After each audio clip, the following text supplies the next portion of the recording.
Hey, welcome to episode 169 of Fresh Air at 5. This week is called In the Same Boat for 25 Years. It's our anniversary week, my wife and I'm just going to be recalling that a little bit as we go through the week here. Other great things are going on. Yearbook is wrapped up and things going on at school. So take a listen. Thanks for being here. Share this with a friend. And without further ado, episode 169, Fresh Air at 5. This is Brittany Blackwell, host of the Resilient Teacher Podcast, a proud member of the Education Podcast Network, along with this podcast. Each show on the network is independently owned, and the views expressed may not represent those of other podcasts. For the best education podcast, visit edupodcastnetwork.com.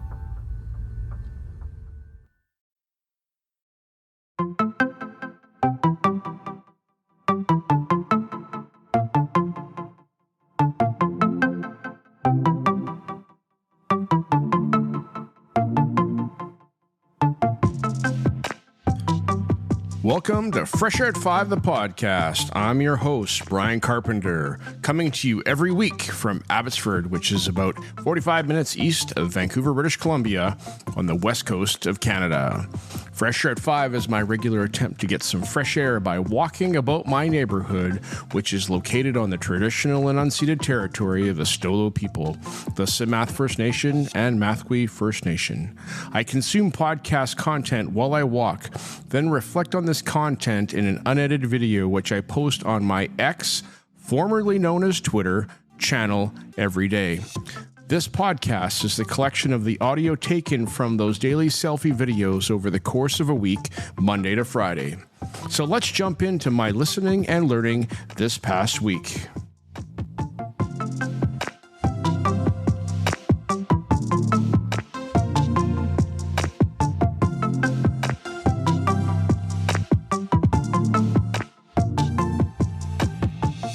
PLN May 6, 2024, out for Fresh Air at 5 mid-afternoon.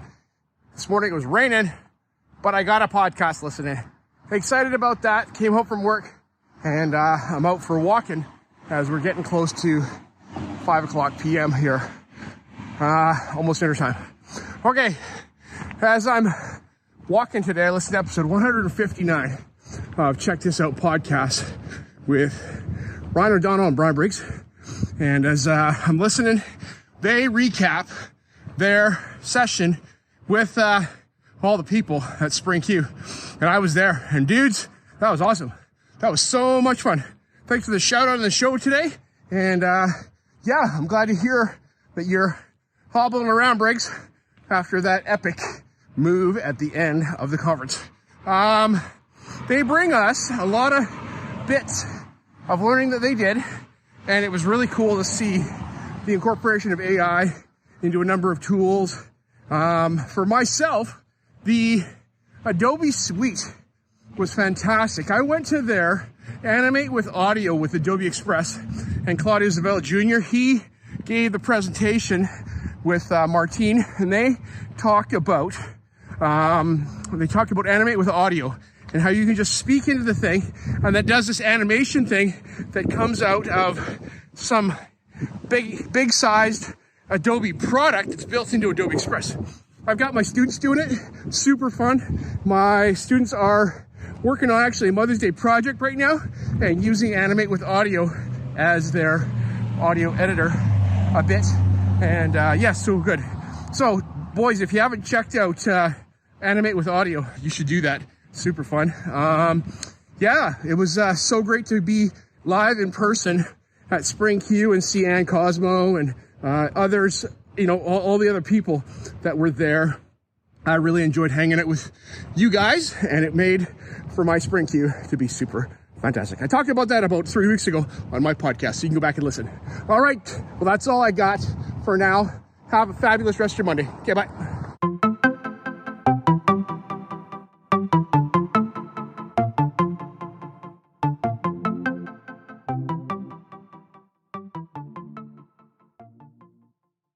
On May 7, 2024, out for Fresh Air at 5 this morning, just after 5 a.m. Look at it. It is like daylight already, and I love it. And we're not even very far into May. Can't wait for, well, I can wait I'm thankful because the days are longer even right now, and into June makes the days of fishing longer because we can stay out on the water longer without it getting dark, and traveling in the light is so much better as well. All right, this morning I listened to episode 104 of the Resilient Teacher podcast with Brittany Blackwell, and she brings us an episode about grading and providing feedback with AI, and about using a tool called CodeGrader, and the guy from CodeGrader, his name is Gil Flores. He talks about the impact of having the AI help us with expediency in our marking and providing feedback. Don't know exactly how this tool works. Have to look into that.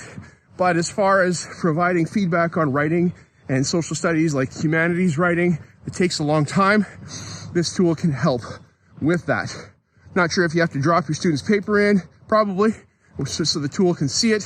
But the point is that we can provide much faster feedback to about 80% with the AI tool.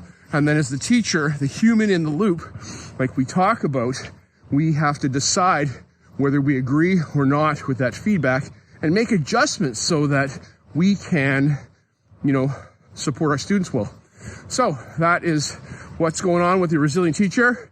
Episode 104. Take a listen to Brittany as she talks with Gil, and fascinating to hear and see, the utility of AI in our classrooms as our assistant. It's not the teacher, and I'm never going to have AI be my teacher in my classroom because I can't trust that it's going to be like me. All right, Brittany. All right, Gil. Thanks so much. Have a fabulous day. Carpenter out. Bye.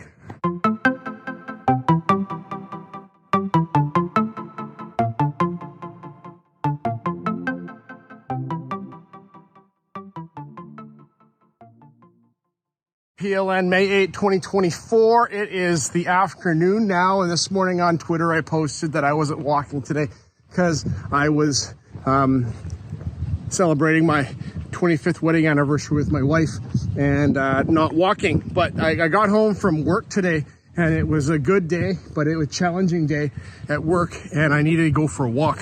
So here I am, out walking, and I turned on episode 74 of the Two Principles podcast with Kevin and Josh, and it was great to hear you gentlemen talking about finding the motivation in challenging times. You guys talked about being motivated as a leader. You were talking specifically about principalship and about leading buildings and the challenges that go on, but also the wins that happen, and how do you keep on going? And right now, with stuff going on at work, it's hard to keep on going because we have some conflict at my place, and I don't like it. But why am I doing what I do? Because of the kids that I serve, the students that I serve in my community, and doing things for them. All right, there's a lot in here that you guys provided, and you know what? Any leader, actually, not just principals, should listen to this Two Principles podcast about finding motivation in those challenging times, because it applies all the way down, to the EAs in your building, the bus drivers, all of us. This is about being human. And so that's what I have to say there. It is Mental Health Awareness Month, and our mental health is so important, because if we're not healthy mentally, we can't carry on. And I like the would you rather question you guys posed at the beginning about unlimited motivation with limited talent, and I would go with that one over the other way around, because motivation and having that drive with the talent that you have can take you places. All right, that's all I got. Have a good day. Bye.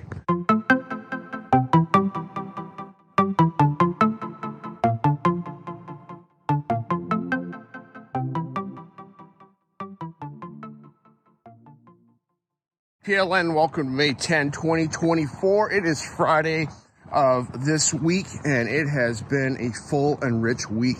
like a lot going on. So many good things going on, so many challenging things going on, and here we are at the end of the week. This week has been our anniversary week. My wife and I are celebrating 25 years of marriage, and we are thankful for our relationship. It has been, wow, it's just gone by. Like you blink and, it was 5 years ago or so, and now it's like today.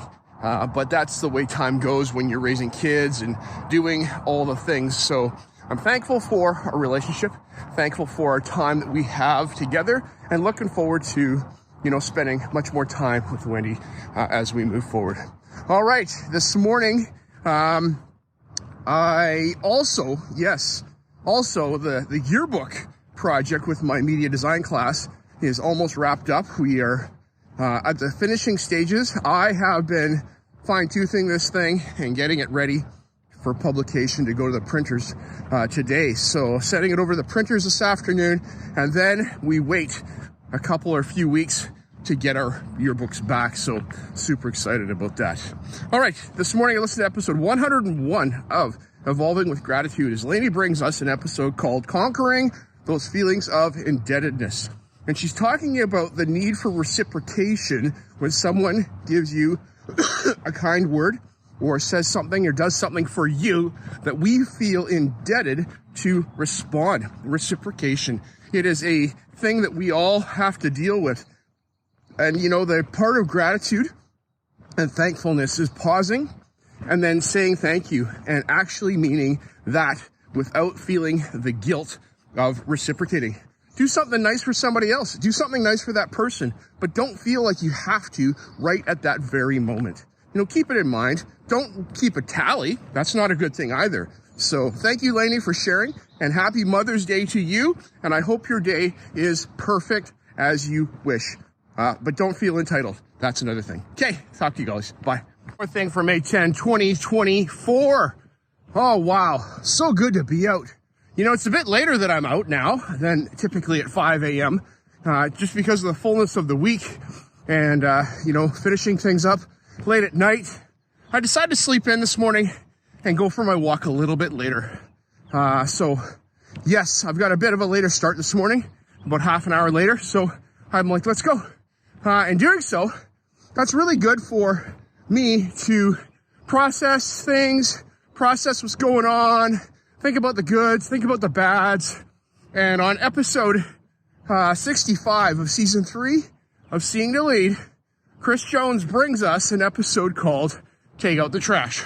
Chris, you're talking about the negative in our life. And what do we do with that? Which trash can do we put it in?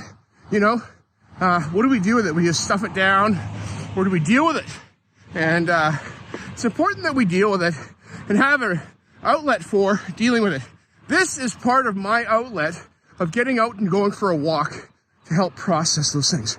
I do other things. I read my Bible. I pray. I talk with my colleagues, talk with my friends, and have a support group around me so that when it's not going so great, I'm not feeling those feelings of aloneness. Is that a solution? Well, it's a way of solving the problem so that I can keep on going. Keeps that motivation to go back into those situations that are tough again and again. But do we need to keep doing that? So evaluating where we're at, maybe possibly taking some radical steps and actually removing ourselves from those situations. All right, Chris, you're speaking my language, brother. It's so good. Thanks so much. All right, got one more to listen to in my last kilometer here this morning, and then it's post time later tonight. Talk to you. Bye. Last thing for May 10, 2024. This morning, I just listened to season 4, episode 32 of Teach Happier with Suzanne Daly. As she's working through some common cliche statements about success and progress and things like that. And today she opens up with go for the bronze. Go for the bronze. Actually, she opens with go for the gold. And then she talks about the hustle culture around going for the gold and about being a silver medalist and being like more disappointed than the bronze medalist for getting second place instead of third place, because third place is like, wow, I got a medal at least. I'm not in fourth place. And gratitude is more likely in third place than in second place. I enjoy watching hockey during the Olympics, and Suzanne, so true. Do we watch the bronze medal game, and that is like between third and fourth place, and those teams play their hearts out, and man, they're excited when they win the bronze medal. Then you get to the gold medal game, because we don't call it a silver medal game, because the silver medalists are the losers of the gold medal game, and you know what? They are the saddest people that I see on TV probably during the Olympics, during the Olympic hockey. It could be Team Canada, could be the United States, could be other teams, but you know what? It's about how do we show our gratitude for where we are at. It's interesting how they're at the top of their game in the world and they get second place, and it's like, oh, that was the worst day, But could I go do that? No, can't even at all. Another thing I like to watch is I watch Formula One racing, and I live vicariously for these race car drivers and these teams that spend millions and millions and millions of dollars to go around in circles and improve engineering to make their cars go super fast. I watch Max Verstappen right now as approaching a third-time world champion this season. I think maybe fourth, maybe he's a third time. I don't know, can't remember. But the point is that he's really good, really, really good. And then everybody else is playing for second place. They get to the podium, they're super excited, and they're like, yeah, I'm second place because that's like the first place for the rest of us. All right, that's all I got. Have a happy Friday. Talk to you soon. All the best. Bye.